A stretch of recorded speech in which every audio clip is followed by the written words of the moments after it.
Shalom Bapak Ibu Saudara-saudara yang kekasih dalam Tuhan Yesus Kristus. Kita kembali berjumpa untuk mempelajari firman Tuhan kali ini dengan topik Anakku, engkau kepunyaanku. Dalam Lukas 15 ayat 31 dikatakan, kata ayahnya kepadanya, Anakku, engkau selalu bersama-sama dengan aku dan segala kepunyaanku adalah kepunyaanmu. Saudara-saudara, sejujurnya otak kita ini dipenuhi oleh pikiran memiliki.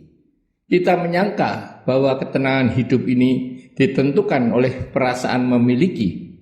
Perasaan telah mempunyai sehingga kita menyangka jika sudah memiliki ini dan itu, hati akan menjadi tenang. Kita jarang memikirkan yang sebaliknya, yaitu perasaan dimiliki. Padahal jauh di lubuk hati kita yang terdalam ada ruang kosong yang minta diisi oleh perasaan yang satu ini, yaitu perasaan dimiliki. Ini merupakan kebutuhan yang fundamental setiap orang. Apabila tidak terpenuhi dengan sewajarnya, maka jiwanya pasti akan meronta, merana seperti anak yatim piatu dalam lagu Nobody's Child, di mana liriknya bercerita tentang ungkapan hati seorang anak yatim piatu yang buta. Tidak pernah dipungut anak oleh siapapun. Akibatnya dia tumbuh seperti bunga liar. Tidak mengenal ciuman seorang ibu dan senyuman seorang ayah. Tumbuh tanpa rumah bagi jiwanya, tanpa perasaan dimiliki. Nobody's child. Tanyakanlah pada mereka yang mengalami sakitnya perasaan diabaikan, dianggap sepi, ditinggalkan, dihianati, dan ditolak. Entah itu di rumah sendiri, di lingkungan pergaulan, di tengah masyarakat, di lingkungan pekerjaan atau komunitas gereja. Sesungguhnya, luka pedih yang mereka rasakan adalah rasa terhilang. Tidak tertampung, tidak terwadahi, rasa tidak dimiliki. Membaca perumpamaan Tuhan Yesus di Lukas 15 ayat 11 sampai 32, perhatikan kata anakku yang digunakan oleh si bapa secara konsisten, baik terhadap si bungsu maupun yang sulung. Dan justru itulah kunci perumpamaan ini. Anak bungsu pulang dengan rasa malu dan tidak layak disebut anak. Ia mengukur dirinya hanya sebatas sebagai orang upahan bapaknya. Tetapi bapaknya tetap menyebutnya dan menyambutnya sebagai anakku.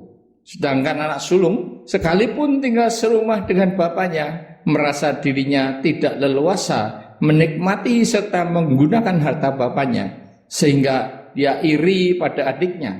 Ia bersikap seperti orang asing di rumah bapaknya sendiri. Bapaknya mengingatkan dia dengan sapaan anakku, artinya mereka berdua adalah kepunyaan bapaknya. Sampai kapanpun keduanya ialah anaknya dan mereka layak menganggap rumah bapaknya adalah rumah mereka juga. Sebenarnya dalam perumpamaan ini keduanya sama-sama merasa terhilang, tidak merasa dimiliki sebagai anak Tuhan Yesus. Tuhan Yesus hendak menggambarkan sosok Bapa itu sebagai Allah. Pesannya jelas, yaitu kita semuanya adalah anak-anak kepunyaan Bapa di surga. Sampai kapanpun tidak ada suatu perkara yang dapat mengubah kebenaran ini. Tempat kita di hati Tuhan adalah miliknya, umat kepunyaannya dalam 1 Petrus 2 ayat 9. Oleh karena itu, sudah sepantasnya bahwa perasaan dimiliki Bapa ada pada kita. Kita ini ada yang punya, tidak terhilang. Karena itu, jalanilah hidup ini dengan kesadaran itu. Jangan minder atau merasa diri tidak berharga, dan juga jangan melakukan hal-hal yang tidak sepadan dengan itu. Apakah saudara tahu mengapa biola The Lady Tennant Stradivarius, The Lady Blanc Stradivarius, dan Molitor Stradivarius adalah 3 di antara biola-biola yang sangat berharga di dunia ini? Mengapa? Karena biola-biola itu kepunyaan maestro biola dari Italia, Antonio Stradivarius.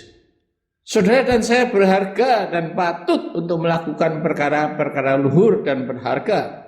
Karena kita ini adalah kepunyaan Tuhan. Merasa terhilangkah saudara dan saya? Sehingga jiwa kita melanglang buana untuk mencari kepuasan macam-macam di luar Tuhan? Atau menjerit dalam kesepian karena kehilangan ketenangan dan pegangan? Perumpamaan Tuhan Yesus mengajak saudara dan saya untuk masuk ke dalam hati kita yang terdalam. Di situ, ruang hati kita yang kosong dan membutuhkan perasaan dimiliki. Tuhan Yesus datang dan dengan lembut membisikkan, "Anakku, engkau kepunyaanku." Saudara-saudara, jika kita dikasihi Tuhan, apakah yang tidak kita miliki? Jika kita dimiliki Tuhan, apalagi yang kita cari? Amin.